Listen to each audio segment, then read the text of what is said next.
Alright, what's going on everybody? In this video we are going to be doing some practice with trig equations. Now, trig equations can be really tough for a lot of students, especially when you start seeing like cotangent, cosecant, secant stuff. Like all that different stuff can get really confusing, right? And so I just want to try to make this as simple as possible for you to understand. And yeah, so let's get into it. So for our trig equations video, I'm going to start off here doing a little bit of review, okay? Because if we don't know things like, first quadrant equivalence, which is the ASTC chart, which I'll show you in a second, we don't know inverse trig, right? Having trig equations, trying to solve those, it's just going to be really, really rough, okay? So we're going to talk about a little bit of that, just briefly review trig up to this point where we start learning about trig equations. We'll talk about some linear trigonometric equations. This is when we have just, sine and cosines to the first power. Okay, so nothing is squared here. Okay, we'll also do some practice with that. We'll do some practice after each main section. We'll get into quadratic trigonometric equations. This is when we have, different things like a sine squared, a cosine squared, and also maybe like just a regular first power sine term. Okay, so we'll have to deal with things like that. We'll also maybe have to do some work with trig identities, right? Like maybe we end up with a quadratic that has both sine squared theta and maybe it also has a cosine squared theta in it, right? And so we don't want that. We're only going to want one trig function in our trig equation, right? Either a sine or a cosine, not a sine and a cosine. Okay, so we'll talk about some different things like that. We'll do some practice again. And yeah, I'll make sure to do a lot of practice with using trig identities because generally, this is what students have the most trouble with. And so if you're struggling with that specifically, I urge you to go to that timestamp and watch from there. But nonetheless, we're going to be going through a lot of really good information in this video, and I'll be starting with some great review. So we can start getting into that. But one thing I want to note before we do that is that I do have the PDF, a blank PDF that just has all of the practice problems, everything that we're going to be going over. That's in the description, so you can go check that out. Okay. Another quick thing that I want to mention is the last thing I promised. So I do have a full Precalculus course that is coming out soon. It might already be out by the time you're watching this video. And that's going to be in the description down below. Okay, so that's going to have smaller, shorter videos that go into, I'll have more of them, they'll go into more depth. We're going to be doing more practice problems. So you'll have like worksheets that me and you will work through together. So it's really cool. I'll have that down in the description if you want to check that out. If you want, the best help you can get in Precalculus, I definitely recommend you check out the course.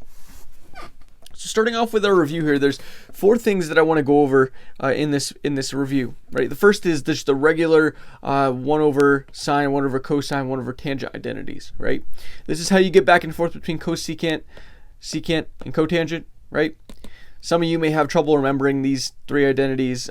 What I tried to do when I was in pre-calc or trig or whatever subject you're taking that you're doing trig equations in, I would try to see if you can remember it like this, right? With tangent and cotangent, they're direct opposites of each other, so that's pretty easy. But for sine and cosecant, they're kind of like opposites, right? It's not cosine and cosecant, it's just cosecant and sine. So in that sense, they're opposites, right? And then the same thing here. Instead of having a cosine and cosecant, it's just cosine and secant. So they're opposites, okay? And yeah.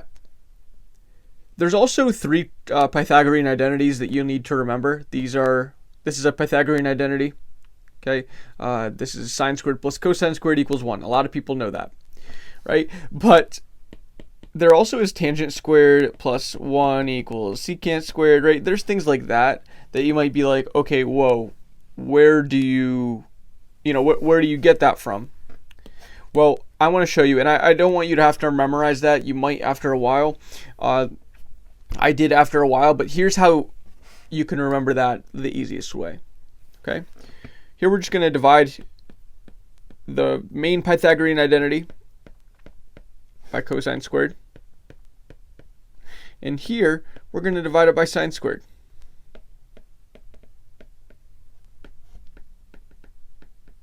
Watch what happens. On the left-hand side, we get a tangent squared theta, right? That's what this is. Plus 1 equals 1 over cosine squared. That's going to be a secant squared of theta. This is really nice. Okay? And I really recommend you use this so you don't have to try to memorize more things than you have to. On the right-hand side, if we're doing the same exact thing here, we get 1 plus cotangent squared of theta equals cosecant squared of theta. Okay? And if that didn't pop into your head super fast, right, or just as fast as you would have liked it to, of, what's cosine squared over sine squared? It's cotangent squared. If that didn't pop into your head very fast, I would recommend making sure that you can remember these three identities up top. Okay, if you don't have those under lock and key, these are going to be hard to do. There's some other stuff I want to talk about, right? Those identities are the first and second thing I want to talk about. But I also wanted to talk a little bit about inverse trig and ASTC. Okay, so with inverse trig, right, this is pretty nice. I mean, it can get a little tedious, but like the idea is you have this like -1, right? And what that means is that you're essentially reversing sine. Okay, it's kind of doing the opposite of what sine does. Okay, so a sine inverse is going to undo a sine. For instance, if you have a sine of theta equals something, or let's do it this way. If you have sine of theta, okay, if you take an inverse sine of that sine of theta, that inverse sine kind of cancels out with the sine, right? Whatever operation sine does to that theta, sine inverse will undo it. So what that means is that you just get theta back, right? Moving on to our second example here, we have the sine inverse of pi over 2, right? We're trying to find x here. Well, let's see. What we're going to do to get rid of the sine inverse is take a sine on both sides. When we do that, we get that x is equal to, what's the sine of pi over 2? Well, it is 1. Right? Right? Remember, this side is going to be x. If you understood this part, that should make sense, right? The sine and the sine inverse just cancel out. It doesn't matter if the sine inverse comes first. It doesn't matter if the sine comes first. It's whatever. Okay, you still get x. And then sine of pi over 2, that's just 1. Cool. So there is your second example. Now we also have cosine of theta equals 0. Now in the same way that we dealt with this problem, we can deal with this problem, except instead of taking a sine on both sides, we can take a cosine inverse on both sides. Now what you'll notice as we do this is that it doesn't really make a difference. Like this, taking an inverse on both sides really doesn't change how you're going to look at the problem. Okay, so you still have the cosine inverse canceling out the cosine, but now you have an inverse cosine of 0, right? And unless you have a calculator, this doesn't give you any new insight as to how to do this problem, right? Because if you think about, before we even did the cosine inverses on both sides, if we look at what this was, right? This was saying cosine of something is 0, right? What is that something? Here, it is saying that, below here, it is saying that, again, the cosine of what, it gives us 0. And that's how you read this, okay? So it's kind of the same exact thing as this, right? And so if you're not using a calculator, I wouldn't even recommend taking an inverse cosine on both sides, right? Or taking an inverse trig on both sides, because you're going to look at it the exact same way as you would look at this, right?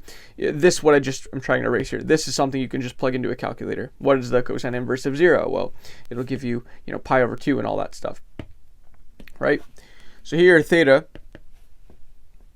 right? What values of theta, when you take the cosine of it, will give you 0. Well, let's think about our unit circle. Okay, we know that when cosine is at the top or the bottom, that's when it's 0, right? Those two angle measures are, you can call this 90 or pi over 2, or you can call this, and then the bottom you can call 270 or 3 pi over 2. It's your choice. I'm going to use degrees mainly in this video, but yeah. So those are our two answers. That's where cosine is going to be 0. Okay, that's stuff you should have memorized though. Okay, by this point in this video, if you don't have that memorized, that's going to be a problem. I'm going to assume that you do have it memorized because, like your entire unit circle, because this does require you to, you're not going to be very good with trig equations if you don't have all your trig memorized, right? If you don't have your entire sine, cosine tables, any of that. If you want a nice way to memorize that stuff, I do have on my TikTok actually, which I'll have to put in the description. One of my first videos was like a nice little way you can remember all the different sine and cosine values. But anywho, this is our answer, and just so you know, it's usually going to say in the problem, it'll say find theta when it's in between 0 and 360, or it'll say 0 and 2 pi. And it will include one of these endpoints. It'll either include this one or it'll include this one. Usually it'll be this one. If it does include both, that means you'll just have to include 0 and 2 pi. It's kind of weird to do that because 0 and 2 pi are the same exact point, right? But yeah, sometimes they'll be weird like that. So just make sure you're looking at these bounds, right? Basically what this says is, okay, well, am I looking for all the theta values as I go around once? Or maybe is it from 0 to, 2 times around, 720, and then I have to go around another time, and instead of it being 90 and 270, now it's this plus whatever this plus 180 is. I'm not going to do all that math right now, but like it's 270 plus 180, and then you have to add 180 again, and you get 2 more values. So that you can just keep going around and getting more values for angles, right? So that's the idea. We're just going to be going from 0 to 360 in this video. That's usually what you'll have. So moving on to probably the most important thing to know, for this video, right, is that you're going to have that sine, tangent, and cosine of angles that are in different quadrants are going to be positive, negative. It all depends on what quadrant you're in. Okay, in the first quadrant, anything you get is going to be positive, right? And the reason for that is because in this quadrant, you're in the positive x values and the positive y values, right? This would be maybe 3, 5. This might be 5, 3. Like, these are all positive values, right? And so when you make a triangle, you maybe went over 3, you went up 5. Hypotenuses are always positive, so you can, so you're going to get that all trig functions are going to be positive, right? If you think about it like this, SOHCAHTOA, right? Then when you draw that triangle, since you're drawing from like all positive values, that's why these are all going to be positive. However, if you draw that triangle in the second quadrant, well, now you're in the negative x values. And so maybe this is negative 3, 4, and 5, right? In that case, if you were to take sine, right? Sine's just opposite over hypotenuse, so it's going to consider these two positive values, right? So sine's still going to be positive. But if you're talking about cosine, adjacent over hypotenuse, that's negative 3 and 5, right? And that's going to be negative, right? Same thing with tangent. That'll be the opposite and the adjacent. So you're going to include that negative 3, and so that's why sine is positive, but cosine and tangent are not in the second quadrant. The same logic is going to follow for the other quadrants, 3 and 4. But that should hopefully help you understand why that happens. But the easy way to remember this is all students take calculus, right? ASTC, right? For all trig functions being positive in the first quadrant, sine only being positive in the second quadrant, tangent being positive in the third quadrant, and cosine being positive in the fourth quadrant. Okay? You just write it like it's C. Oops. Just gotta undo that. There we go. So you can remember that as all students take calculus. I mean, in our pre-calc class, we made up some pretty pretty creative names for the ASTC thing. I'll leave it up to you to just take some guesses. But yeah. So that's how you can remember that. That also carries over for secant, cosecant, and cotangent, right? Sine of theta is 1 over cosecant, right? And there's no sign change here, so if sine of theta is positive, cosecant of theta will also have to be positive, right? For these two things to be equal. So, you're not just going to have that sine of theta is 2 well, that can't actually happen, so I'll just say 1/2, right? You're not going to say that's 1/2, and then all of a sudden cosecant is like -3, right? The negative can't happen, because then you get a positive equal. No, it just doesn't make sense. So that's why that carries on to secant, cosecant, and cotangent. Okay, so now what we're going to do is just some practice with this, right? Let's do some practice with ASTC.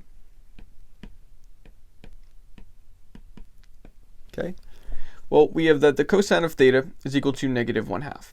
Okay, so what values of theta from 0 to 2 pi, 0 to 360, whatever, are going to give you -1/2? Well, first off, this is negative, right? And that means that the quadrants that we're going to be looking at are going to be the second and third quadrants, right? Those are where cosine is going to be negative. Okay, but here's the thing. Let's not even worry about that at first. Let's just worry about in the first quadrant, right? That's always a good thing to worry about, right? When you start off with these problems, where is this thing going to end up in the first quadrant? So cosine of what is 1/2? Well, how I like to remember it is, okay, sine of 30 is 1/2, right? That's the one trig function that I always used to remember. But cosine of 30 would be like rad 3 over 2, right? So these are always opposites. And so I would know that cosine of 60 was 1/2, right? So that's where you would get cosine to be 1/2, is at 60. And so we know that in the first quadrant, an angle that would do this, that would give us 1/2, is 60. Okay, but we don't want that, right? We want those angles, but in the second and third quadrant. And here's how we find that. In the second quadrant, we do theta minus 180.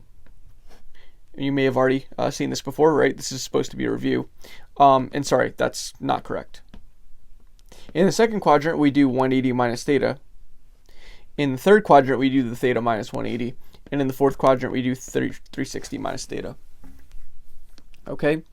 And so that, we're trying to see that when we subtract an angle that's in the second quadrant, we get an angle in the first quadrant.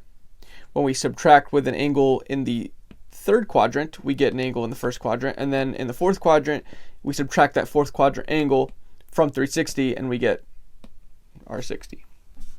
Okay, remember, we're only looking at the second and third quadrants here because cosine is negative. All right, cosine is positive in the fourth and first quadrants. And so, let's see what 60 is in the second and third quadrant. Well, 180 minus what is going to give us 60? That would be 120. And theta minus 180 equals 60, right? So what value of theta would this have to be? That would be 240. Right? And so now we have two values of theta that will work, right? So if you plug in cosine of 120, you'll get negative 1/2. If you plug in cosine of 240, you'll also get negative 1/2. Okay, so that's how this stuff works. We're really just these are called first quadrant equivalents, right? So 60 is the exact same thing as 120, as 240, right? The only thing that would change is, sometimes you'll have a sign difference, right? And that depends on what quadrant you're in. Okay, let's do the exact same thing. We'll do it for sine of theta, and this time sine of theta is equal to 1/2. Okay, so we know that sine of 30 is equal to 1/2. So that's going to be one of our answers right off the bat. But there's another place where we could get an angle when we take the sine of it that gives us 1/2. That is going to be in the which quadrant? Can you tell me? Well, it'd be the second quadrant. Why? Because this is positive, right? Sine is positive in the first and second quadrants. Okay, so how do you find that angle? Well, you do 180 minus theta in the second quadrant. 180 minus what is going to give us 30 degrees? Well, that's going to be 150.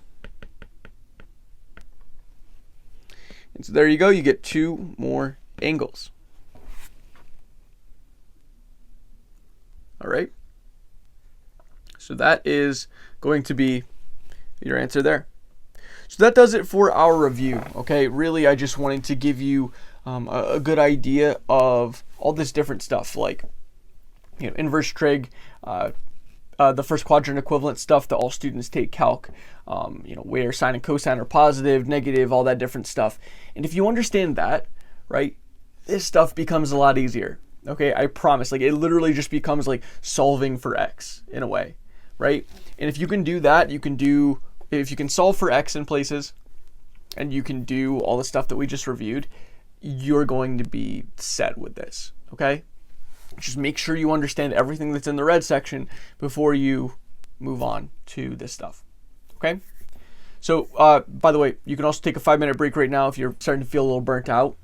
Definitely take your 5-minute break, come back to the video, and we'll keep chugging along here. Assuming that you're ready to keep going, we'll talk about linear trigonometric equations. Okay, these equations are, they just have a trig function to the first power. Okay, this isn't to the second power. If it was, it would be quadratic. This is just linear.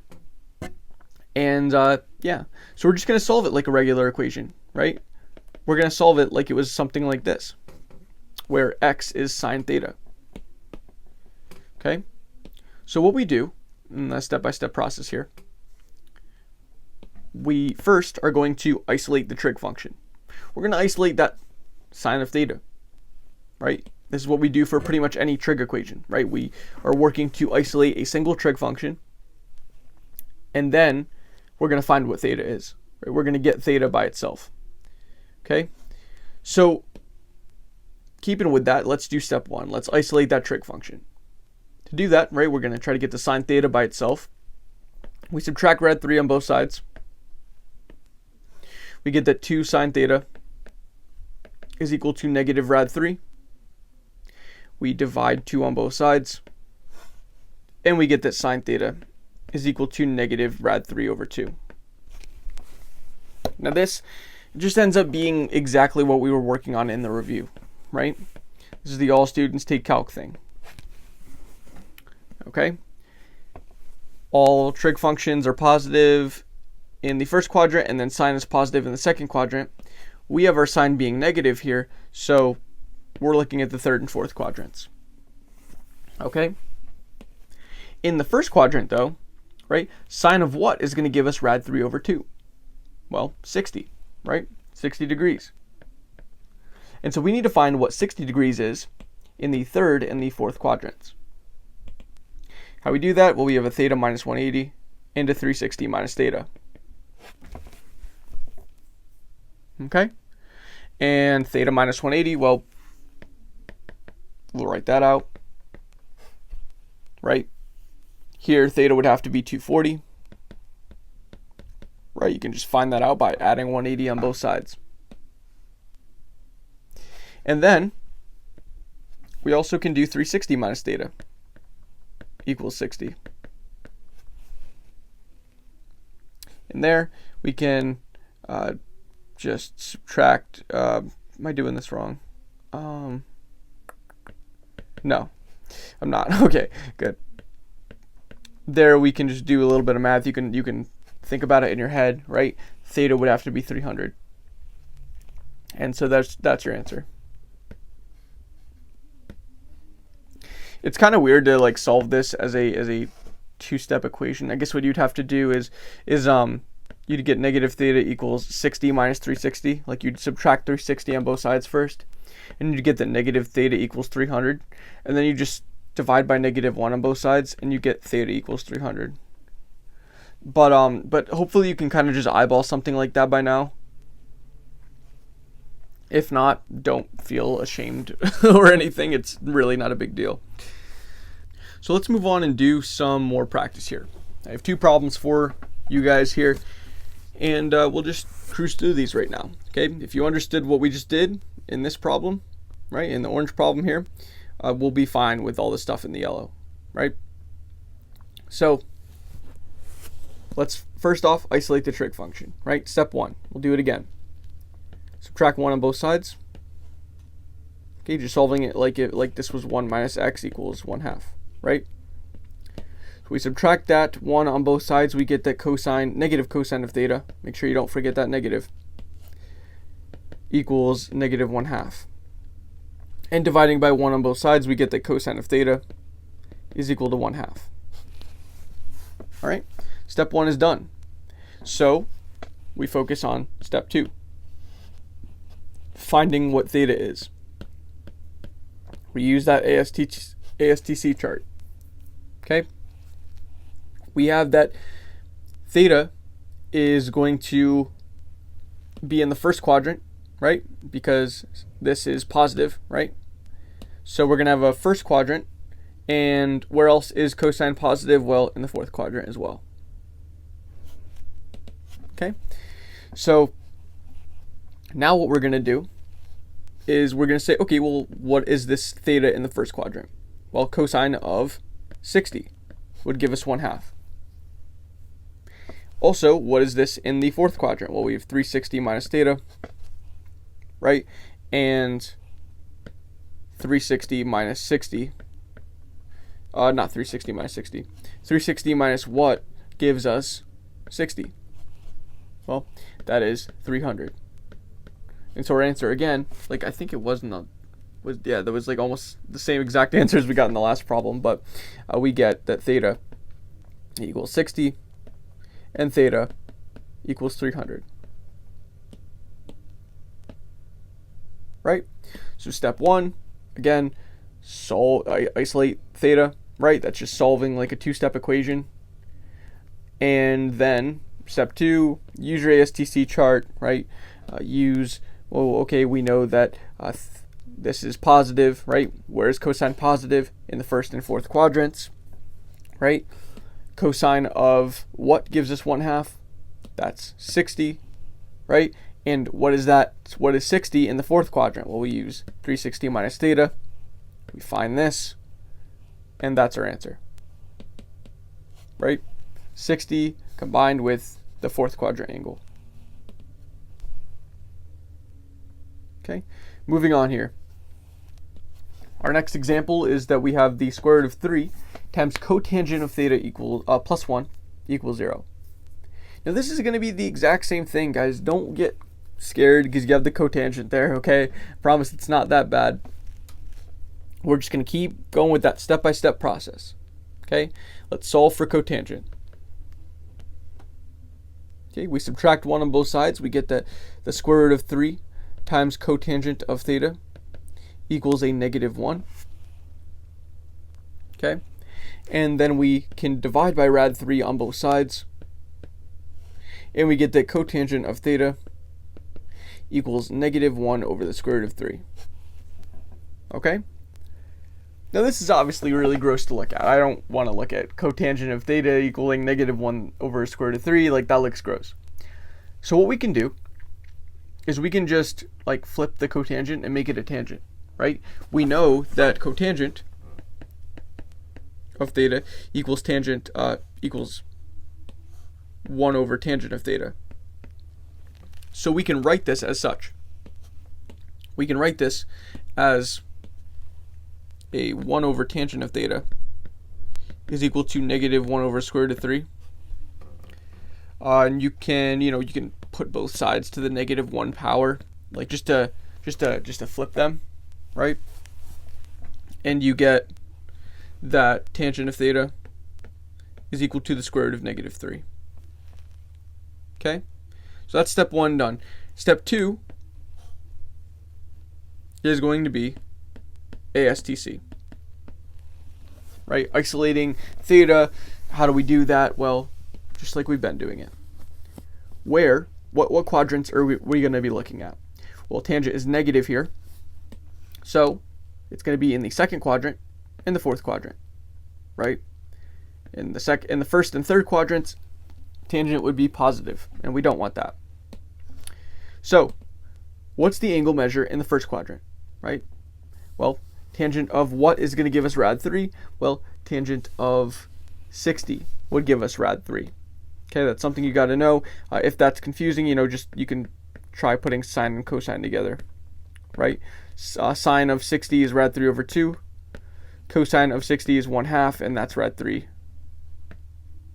right? Because the over 2's go away. That's how you can think about that if you're confused. But, and hopefully I didn't go too fast with that, but yeah. So that is your angle in the first quadrant, but we want the second and the fourth quadrants. So we need to do 180 minus theta here and 360 minus theta here. Okay, we've done this enough times to know that this is 300. That's going to be one of our thetas. And in here, right, we'll just start kind of doing a little more mental math. Okay, 180 minus what is going to give us 60? Well, 120, right?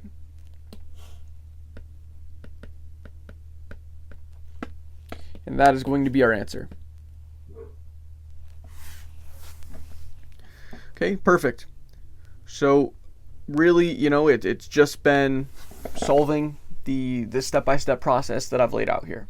Okay, if you can do that, if you can go through and solve first for the trig function, and then solve that trig function for theta, right, using ASTC, you're going to be fine, right? The second step is not going to get any harder as we move on, but what will get harder is the first step. Okay, the first step is, what if we have a quadratic instead? Okay, how do we isolate that trig function now? Okay, and that's where things start to ramp up a little bit. That's where you start to get your 4 solutions, your 5 solutions, all that stuff. Okay, and so what we're going to do here is we're just going to tackle this straight on. If you want to take another 5-minute break, I don't think we've actually been going for that long since I last told you to take a 5-minute break. But if you didn't before, here's a good time to do that. And we'll move on now to quadratic equations. Okay, so a great example of a quadratic equation is right here, right? We have a 2 sine squared minus sine minus 1 equals 0. Okay, and this looks a lot like 2x squared minus x minus 1 equals 0, right? Just replace x with a sine theta and you have the exact same thing. Okay, and actually that might be a great way to tackle this problem, right? If we want to do step 1, which I can bring down our step-by-step process. I'll stick it right here, and then I'll change the color because we're in the green section now. Okay, if we want to do like isolating the trig function, right? Here I've just written the trig function as x. Okay, and so we can do this, right? We can solve for x. All we have to do is say, well, x is equal to negative b, which is 1, plus or minus the square root of b squared, 1, minus a 4ac, which will be plus because we have a minus here, and 4 times a, which is 2, c is 1. Well, it's negative 1, but I already pulled that negative out. Then we have this over 2a, which is 2 times 2. Okay, this gives us that x is equal to 1 plus or minus. You get a 9 under the square root here, so this would be 3. That'll be 4. Okay, and from here you just get 2 solutions for x. You get 4 over 4, which is 1, and you also get a 1 minus 3, which is negative 2 over 4 is negative 1/2. Sorry if I'm going a little too fast with that. I want to focus on the tougher stuff here. But really, what is x again? What did we say the x was? Well, we said x was sine theta, right? And so really, you don't even need to use x if that becomes confusing to you at all, like making let statements, right? What I'm trying to show you is that you can use the quadratic formula if you have a quadratic with anything, right? It doesn't matter. We don't even need to use the x's. We could have just said that sine theta was this to begin with. And we could have went off these terms, right?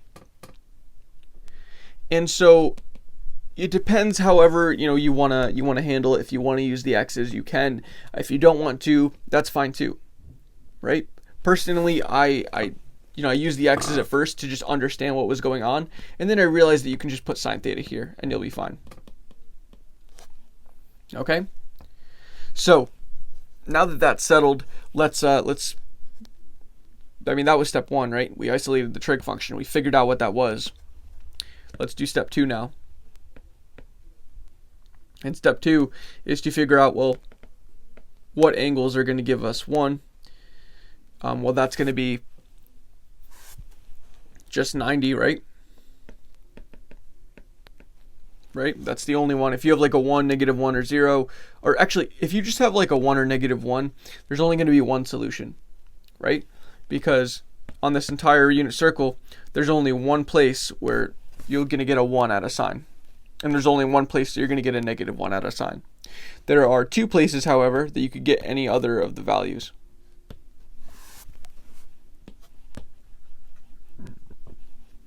So that's the first part.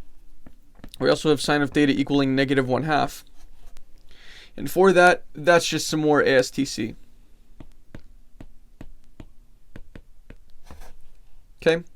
Sine of theta is going to be, let me rephrase that. What's the theta? That's going to give us -1/2 when we take the sine of it. Well, 30, right? So sine of 30 is 1/2, but we have a negative here. So we need to figure out what 30 is in the third and the fourth quadrants. Why do I say third and fourth quadrants? Because that's where sine is negative. So in the third quadrant, it's theta minus 180. In the fourth quadrant, it's 360 minus theta. Right?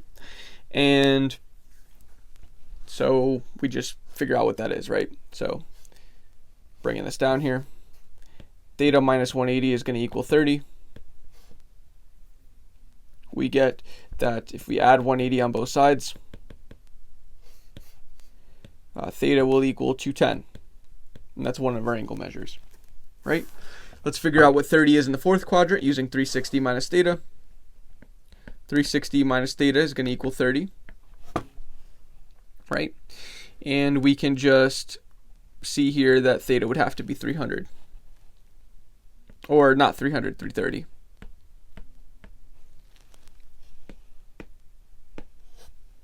Okay, so our 3 answers are 330, 210, and don't forget to remember our theta equals 90.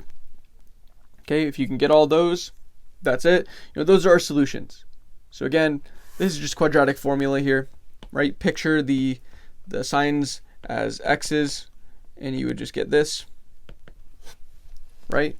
And then from there, just use quadratic formula on this, substitute back in for x being sine, right? And you now have step 1 done. Then you move on to step 2, you isolate theta, and that really is just ASTC every time. Okay, and that can get boring after a while doing it, because we're going to be doing it a lot in this video. Okay, so let's do some practice with this. Okay, well, sine squared theta minus 1 equals 0. This, you don't even need to solve this with the quadratic formula or anything. You could just add 1 on both sides. Right, since you're missing that middle term, it becomes a little nicer. And you can square root on both sides. So you get that sine of theta is equal to plus or minus the square root of 1, which is plus or minus 1. Okay, that's step 1 done. Right, we now have the trig function isolated. Step 2 is just find of what angles are going to make this true. right? What angles are going to make the sine be plus or minus 1? Well, to get plus 1, theta would have to be 90. To get minus 1, theta would have to be 270. Right? So that's a little quick problem. So, if you don't have a middle term there, you don't have just like a regular sine theta in there, this can actually be a pretty quick problem. Just like it is if you have sine of theta plus 1 equals 0. Right? Just if you have like a regular linear equation. But when you start throwing in those middle terms, right here we have a cosine theta and a cosine squared. Now we're going to have to do some factoring. Okay? And we can do this, we can do this however you want, really. If you want to do quadratic formula, we can.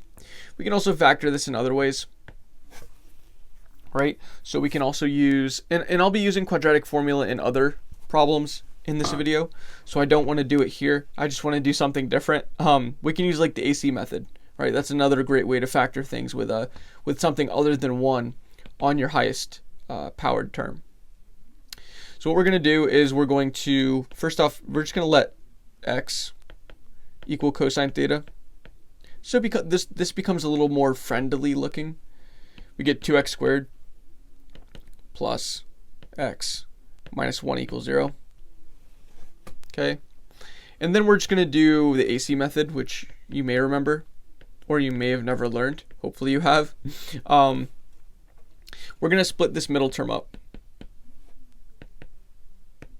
Okay, and we're going to split this middle term up into two things that add to be that middle term, right? So we don't change the value of this.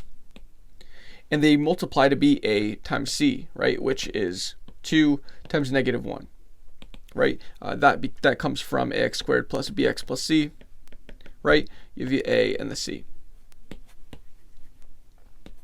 So that means that we have to add to be 1. Right, we have to add to be the 1 on the x, and we have to multiply to be negative 2, right? That's 2 times negative 1. Okay, well, what are two numbers that do that? Well, how about 2 and negative 1, right? 2 and negative 1 will do that. So we can write this as plus 2x minus x. And you'll notice that, this is the same thing as plus x. So we'll do a little bit of factoring here, right? We're going to factor this piece. We can factor out a 2 and an x out of there. Okay. We can factor a negative out of the other one, out of this piece. So we get a minus x plus 1. Okay. If we factor out a x plus 1 out of this entire thing, we get x plus 1 times a 2x. If you factor out a x plus 1, you're only left with a minus 1. And so this becomes a minus 1. And then that's going to equal 0. Okay? And then solving for x here, if we solve, what value of x would make this piece 0? That would be x equals negative 1. And then what value of x is going to make this thing 0? Well, that would be 1/2. Right? I'll just solve that one for you.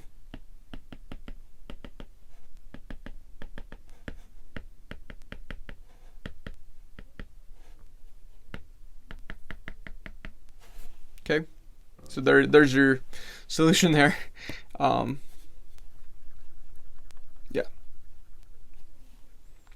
So we get x equals 1 and x equals 1/2, which means, plugging back in, right, x was equal to cosine theta.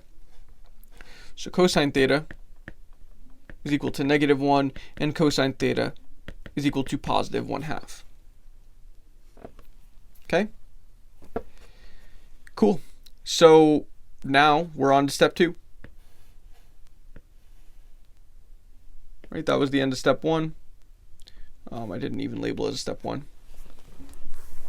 But step 2 is going to be to find what these thetas are. Well, first off, cosine of theta equals negative 1. What angle is that? Okay, well, that's going to be over here on your unit circle. Right, that angle is 180.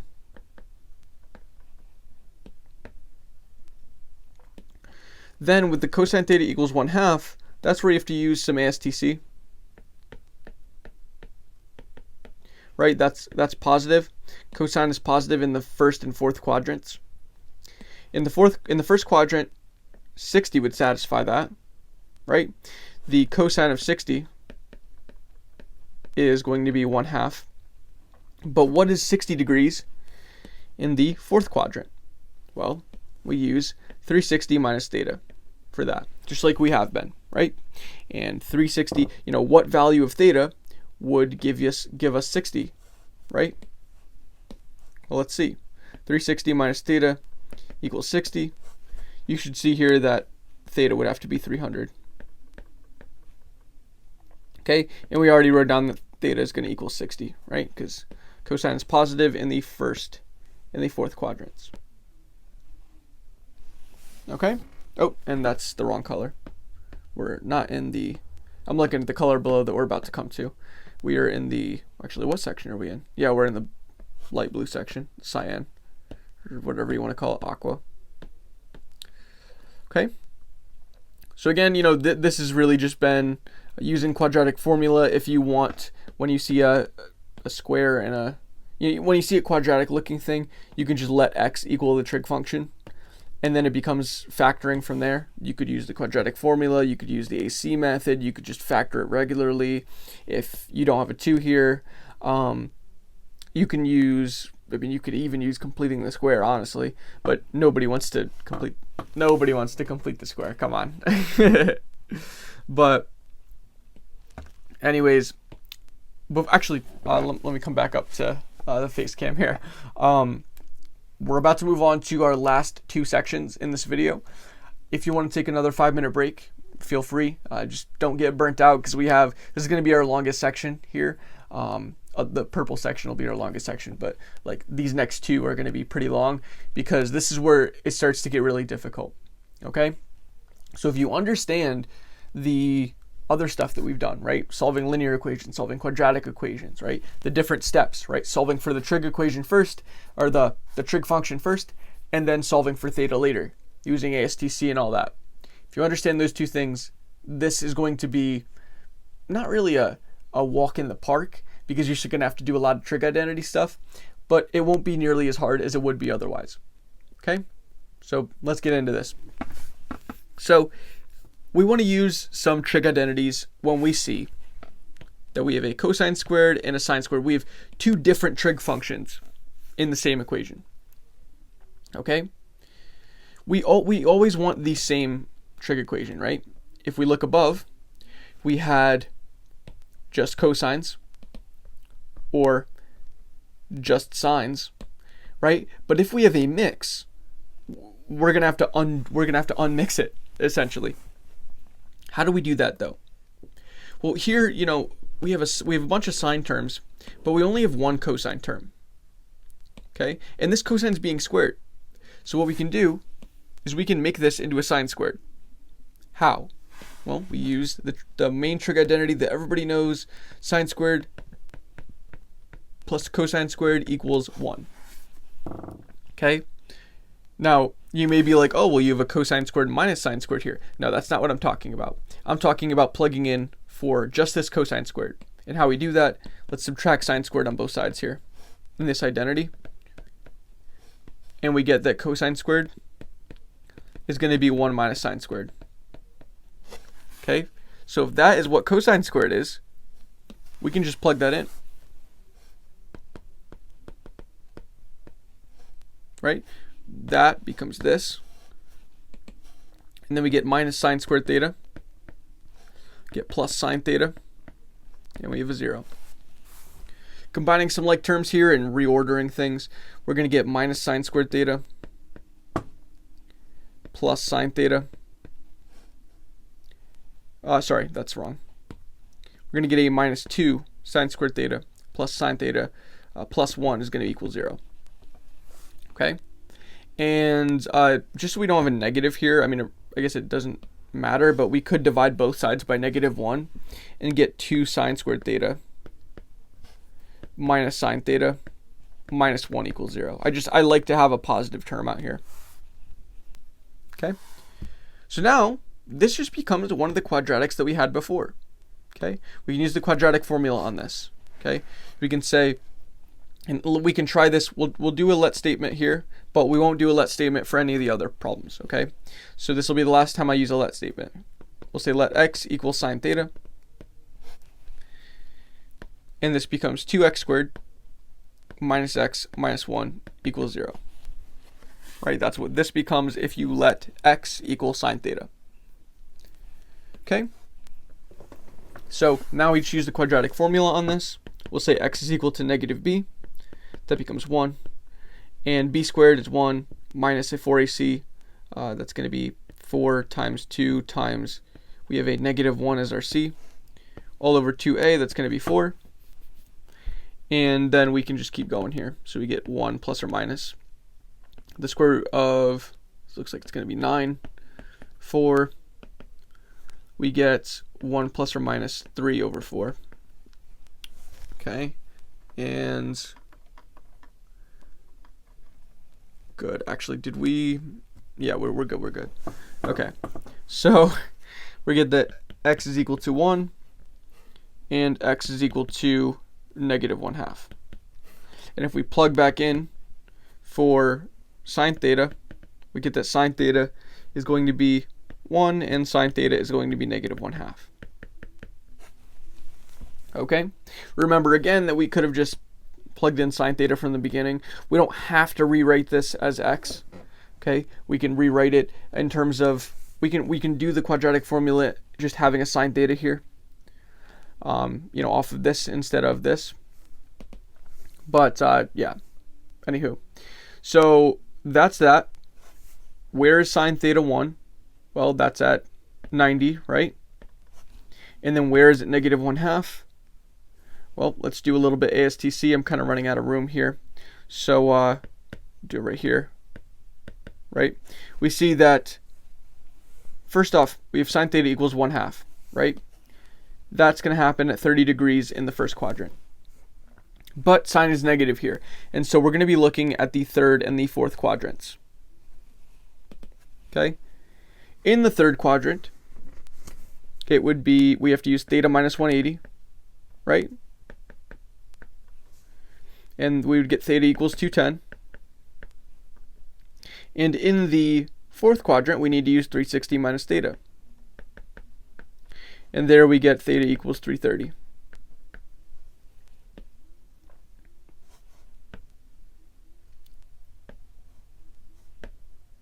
Okay?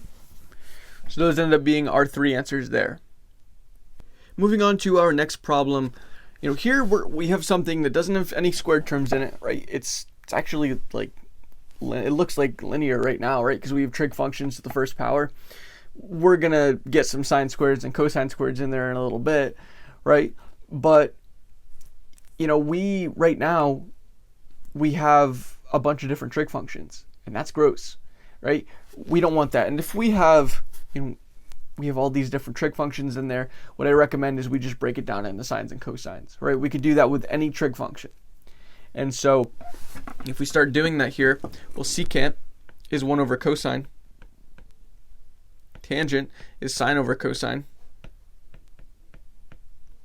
Cotangent is cosine over sine.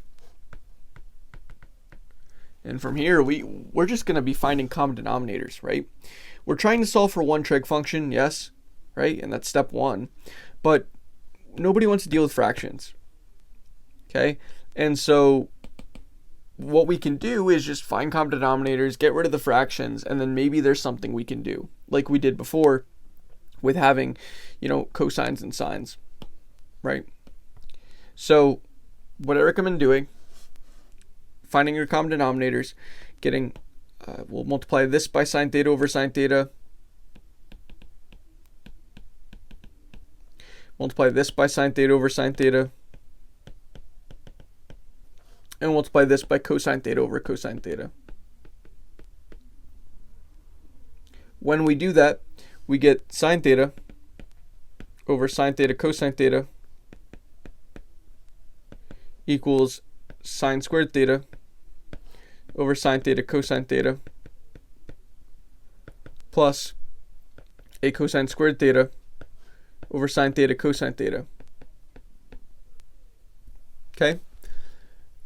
Since we have the same denominator everywhere, we can just get rid of them. Okay? Really doesn't matter. You know, we could say that 1/5 plus 4/5 equals 5/5. Or in the same way, we could say that 1 plus 4 equals 5. Right? This is still true. Right? So we can cancel out these denominators and be fine. We're still going to get an equation that is true. Right? This equation is true and this equation is true. So we're going to say sine theta equals sine squared theta plus cosine squared theta. This right here is 1, right? That's our Pythagorean identity. So we get sine theta equals 1. We know that only occurs, so that's the end of step 1. Step 2, we solve for theta. This is only going to happen at theta equals 90. Right? That's the only place that'll be 1. And so, yeah, that's our answer for that one. Okay? So, moving on to our practice now. I only have, I think we have 5 problems to go over here. That's going to be the end of the video. All right? Hopefully, at that point, you'll be really comfortable with solving all sorts of these equations, right? Linear, quadratic, and also really gross ones where you have to use identities. Okay? So, first one here, we have secant squared theta plus tangent theta equals 0. Now, for this, you may be like, all right, well, I want to break this down into sines and cosines, right? That's how I actually tried to solve this at first. Now, you can solve that. You can solve it that way. But you do need to know like double angle identities. And I'm not sure if you know those yet, right? Like sine of 2 theta, that's what that's supposed to read. I made it a little weird looking. But let me show you what happens if you break down into sines and cosines, right?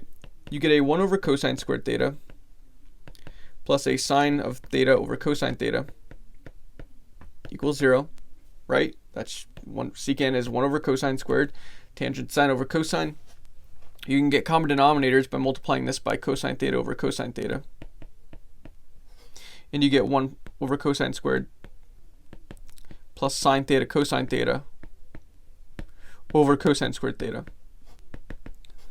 And maybe you can spot the problem, but, and by the way, you can get rid of these denominators.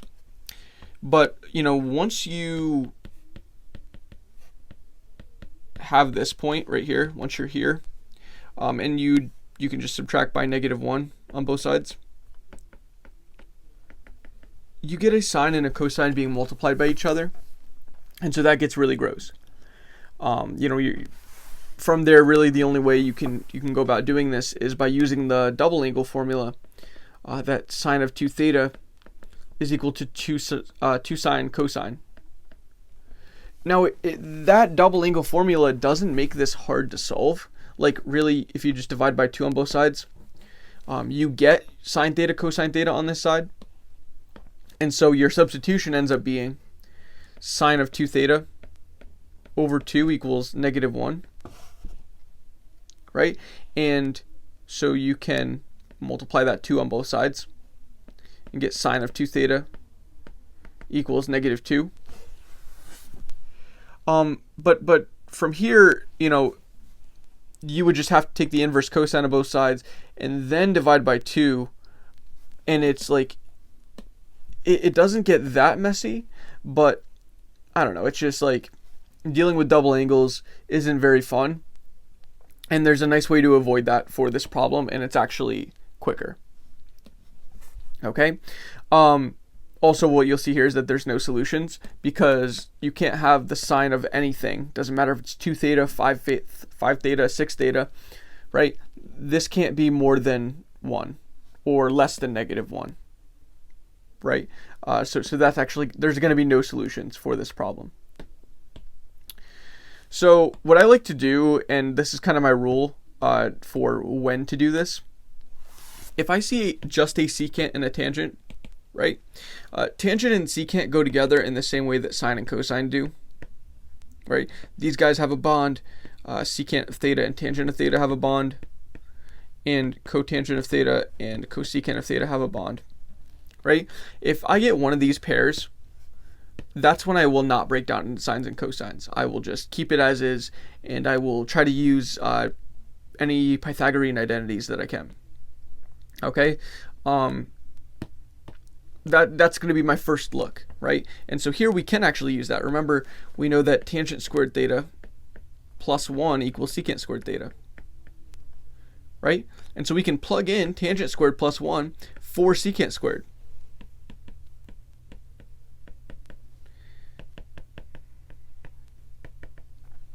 Right, and then the tangent theta drops down. We can reorganize this, and you'll see that we just get a regular quadratic equation, and we now have just one variable that we have to solve for.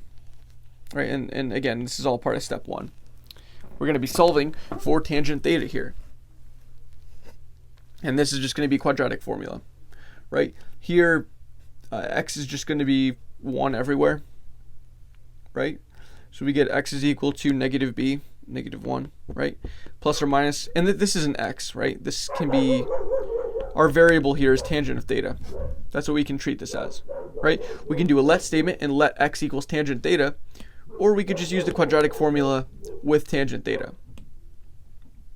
Okay, my dogs would stop barking, that'd be great. Tangent theta equals negative 1 plus or minus the square root of b squared, that's positive 1, minus a 4ac, that'll be minus 4, over 2a, that'll just be 2. Here we see that we have something imaginary, right? Look at the discriminant. The discriminant is what's under the square root. We're going to get something negative. And so this is going to be imaginary, right? Something imaginary. And therefore we know there's no solutions, right? We can't have any angle where we get imaginaries. And so there's no solutions for this problem. And that's that. Next, we're going to move on to 4 times a 1 plus sine theta equals cosine squared theta. For this problem, well, we're just going to use a Pythagorean identity again, right? You can see that immediately because we have a cosine squared, we have a sine, right? We have 2 different trig functions, and we can easily get all of one trig function, right? We have a cosine squared, which means we can rewrite that as 1 minus sine squared because we have that formula sine squared theta plus cosine squared theta equals 1. And then we can subtract sine squared on both sides and get that cosine squared theta equals a 1 minus sine squared theta. We plug that in. We get 4 times 1 plus sine theta equals 1 minus sine squared theta. And then it's just going to be a matter of reorganizing, right? So we reorganize here, we get 4 plus 4 sine theta equals 1 minus sine squared theta. We can subtract the 1, add the sine squared over, and we get sine squared theta plus 4 sine theta looks like plus 3, right? Yes, equals 0. And from there we can just use quadratic formula. We can actually factor this regularly. We just have like a positive sine squared out front. This becomes even more obvious if I say let x equal sine theta. We could write this as x squared plus 4x plus 3 equals 0, which again, you can use these let statements if you want. It makes it a lot easier to look at. We can factor this using, well, 2 numbers that had to be 4 multiplied to be 3. It's going to be 3 and 1. Right? And rewriting this, we get, x equals negative 3, x equals negative 1, and we can rewrite those as signs. Now notice this number is not in between negative 1 and 1, so there can be no solutions here. But we know that sine theta, the sine theta equals negative 1 will have a solution, right? Think back to our unit circle. Where is sine theta going to be negative 1? Well, that's at the bottom here. And that angle is 270.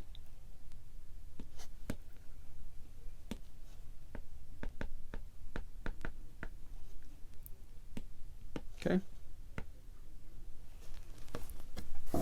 Cool. So that's 2 out of the 5 problems that we have to do in this done. We're almost on the back stretch here. Okay.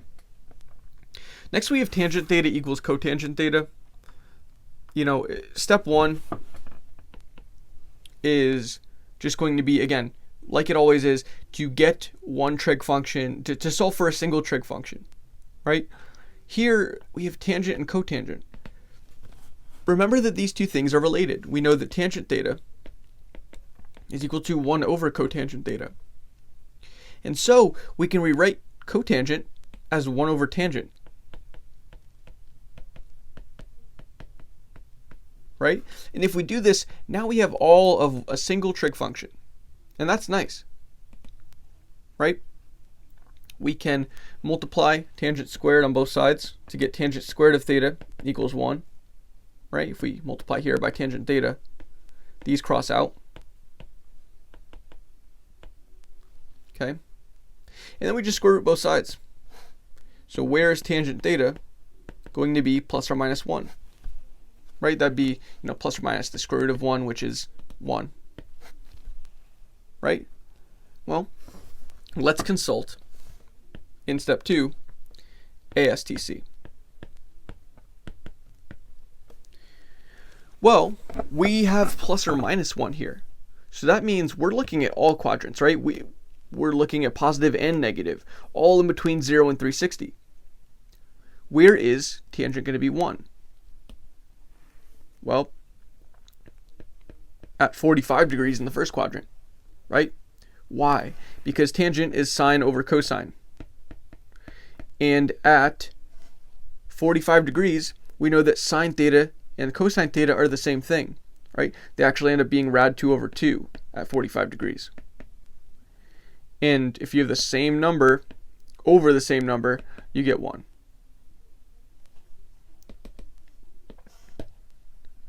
So that's why tangent of 45 is 1, and that's how I always remembered it. So then we have to use our little first quadrant equivalent angle things, and we just solve from here. That's all we'd be doing. So using the 180 minus theta equals 45, you can see that we'd get 135. And if you, by the way, if you like bench press, these angles will all seem really familiar to you. That's also how I remembered all these. Not even gonna lie. If we use the theta minus 180 equals 45, we get, this would have to be 225. Okay, and then we use 360 minus theta equals 45. And that would give us 315 on bench. I probably just made like 1% of you laugh, and that's cool. That's fine by me.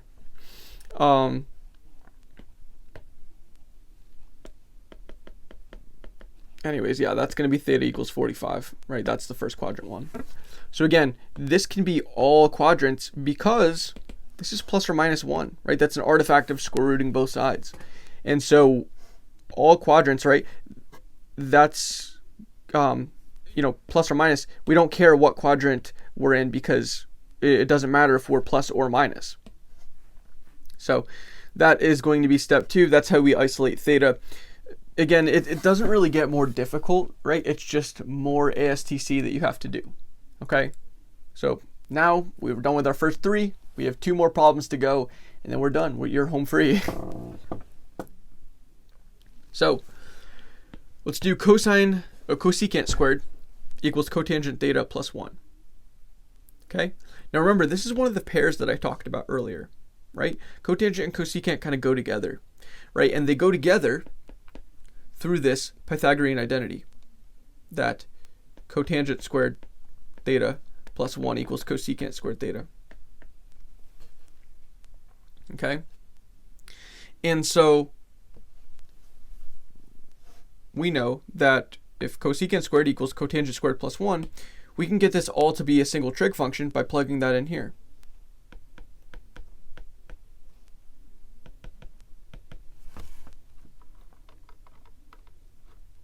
Okay, and we get that. Now we can just subtract 1 on both sides, right? And that would get rid of the 1s. We can also subtract cotangent theta on both sides.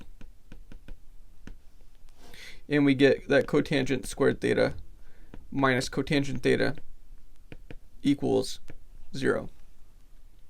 Now, let's solve here, right? It's gross to have the cotangent theta. It is. I hate it. You hate it. Everybody hates cotangent. But we can solve for a cotangent just like we do in any step 1, right? We solve for a single trig function. Doesn't matter what that trig function is. And then we can do some work with it, right? We don't need to find out what the cotangent of different angles are. We can just flip it to tangent at that point. Okay? Let me show you what I mean. I think I just mumbled that. I said, let me show you what I mean. So we have cotangent theta. We can just factor a cotangent theta out here, right? If that confuses you at all, right? If that seems weird, just say let x equals cotangent theta, right? Then we get a x squared minus x equals 0. And from there it becomes obvious to factor out an x. Okay? So what does that mean? Well, it means that cotangent theta could equal 0, right? It could also equal 1, right? Because if cotangent theta was 1, this would be 1 minus 1, and that would give us 0. So we have two possible values. We can flip this and say that 1 over tangent theta could be 0, which is weird to think about.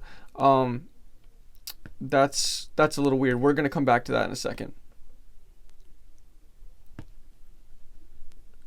But we also have that 1 over tangent theta could be 1. Okay, and we can rewrite that as just tangent theta could be 1, because it doesn't matter if we flip 1. Okay, so on the topic of this, right, where can tangent theta be 1? Well, if we use ASTC, right, we're at step 2 at this point. Okay, this was step 1. Why do I never label these steps? Jeez. But if we use ASTC, right, we're dealing with a positive tangent here, which means we're looking at the first and third quadrants, right? We know that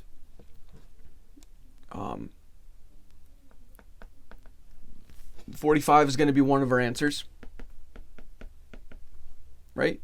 And whatever that angle is in the third quadrant is going to be another one of our answers, right? That's theta minus 180, right? So if theta minus 180 equals 45, well, that's going to be 225 on bench. All right, so this is a weird one, the next one that we're going to deal with, and I'm not really sure the best way to explain this one.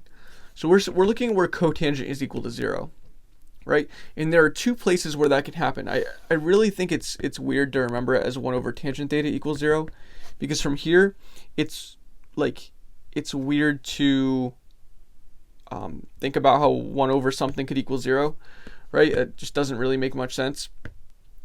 So I'll just give you this one. Cotangent of theta equals 0.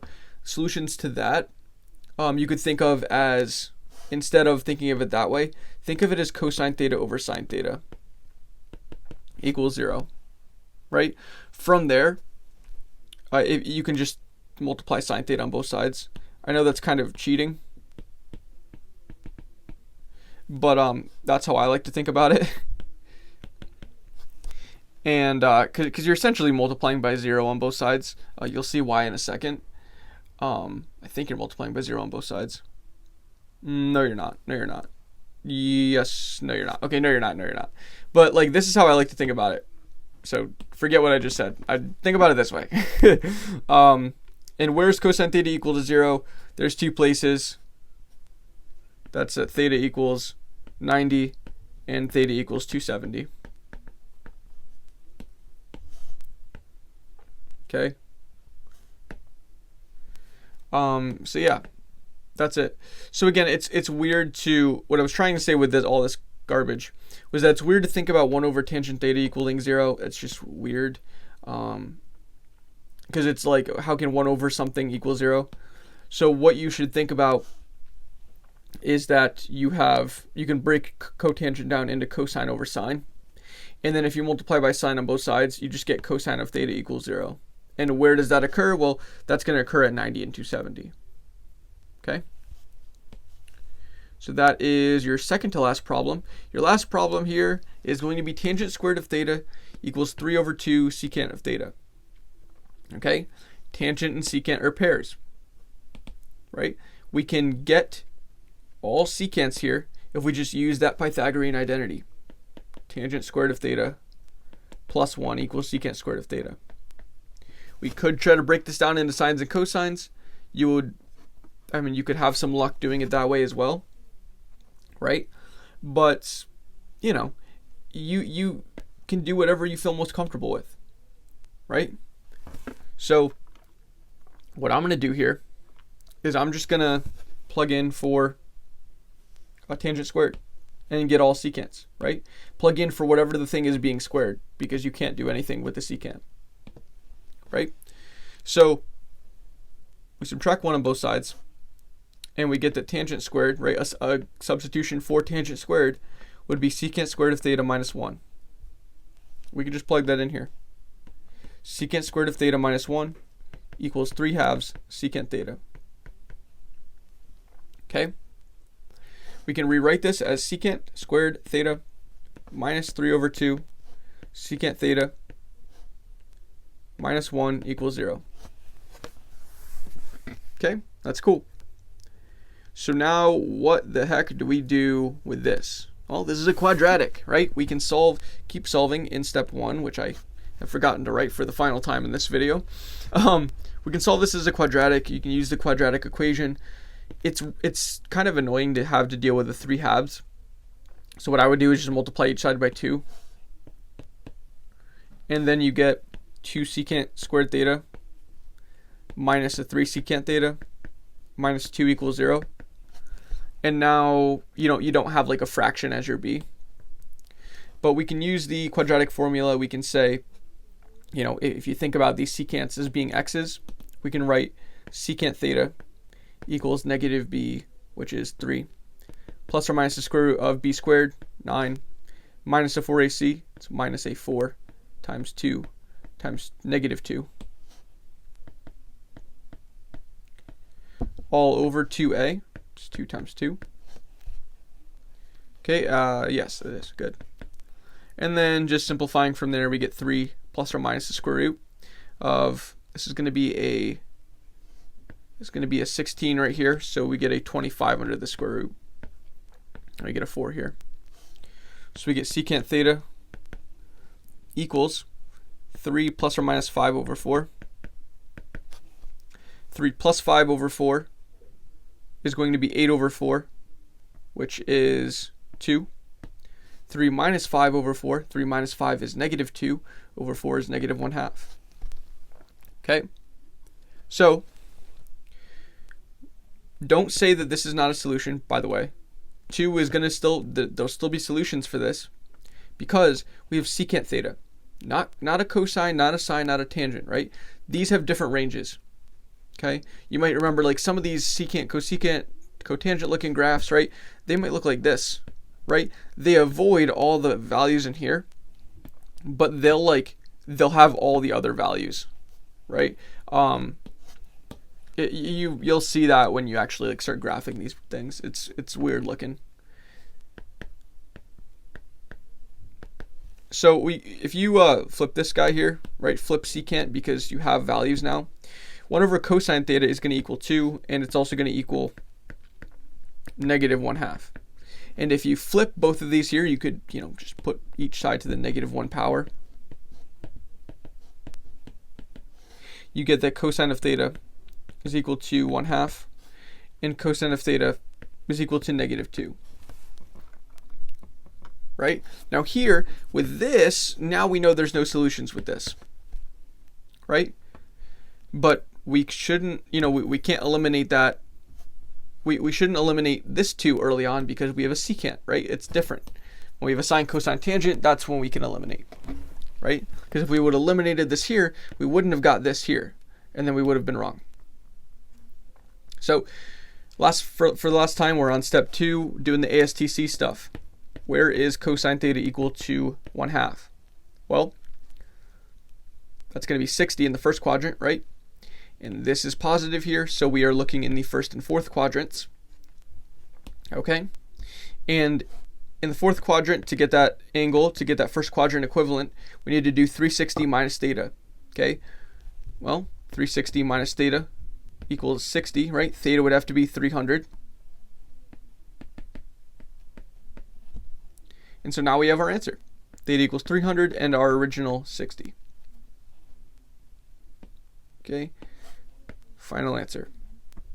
All right, and that's it for this video. So hopefully that went over pretty smoothly with you. I know it's a lot of stuff, a lot of secant tangents, a lot of cosecant cotangents, right? But if you know your 3 Pythagorean identities, okay, you know your like 1 over tangent is cotangent, all that inverse stuff. They're not inverse stuff, but the I don't know, reciprocal identities, I think that's what they're called. And you feel good with that, you feel good with ASTC, all that. This should actually not be the worst, right? You're just doing 2 things. You're solving for a trig function, right? You're getting 1 trig function, you're solving for it, and then you're from there just solving for theta using ASTC. Okay? So hope this video helped you. Remember, I will have that full Precalculus course out soon. Again, it probably is already out by the time you're watching this, but that's going to have a lot more content on there, a lot more of a chance for me and you to go through a lot of different practice problems together. And so, yeah, if you're interested in that, definitely check out the description in the, definitely check out the link in the description down below. All right, I'm done. I need to stop talking. Bye.